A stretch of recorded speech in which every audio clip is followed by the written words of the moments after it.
Welcome to our channel. Today we how to log into Zapier, complete guide step by step clearly. Open your web browser. Type in the URL www.zapier.com.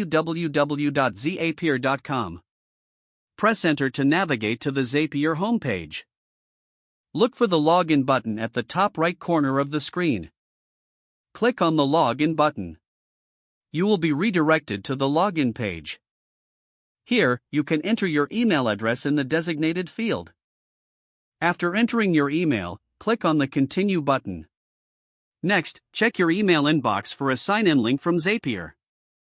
Open the email and click on the sign-in link provided. If you don't see the email, check your spam or junk folder. Once you click the link, it will take you back to the Zapier platform. You may be prompted to enter your password if you have set one.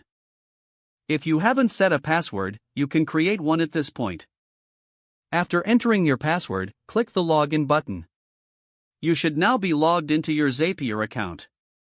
If you encounter any issues, ensure your email and password are correct. You can also try the Forgot Password option to reset your password if necessary. Now you're ready to start using Zapier's automation features. If the page does not load, refresh the browser or try again in a private or incognito window. Make sure you are using the correct email address, then retype it carefully to avoid small typos. If your password is not accepted, use the reset option and create a new strong password you can remember. Check your spam folder for verification or security emails, then complete any requested confirmation steps. Enable two-factor authentication if available to improve account security and reduce unauthorized access risk. After signing in, review your profile details so your contact information and settings are accurate and current. If you see an error message, note it down and try again after restarting your device and internet connection.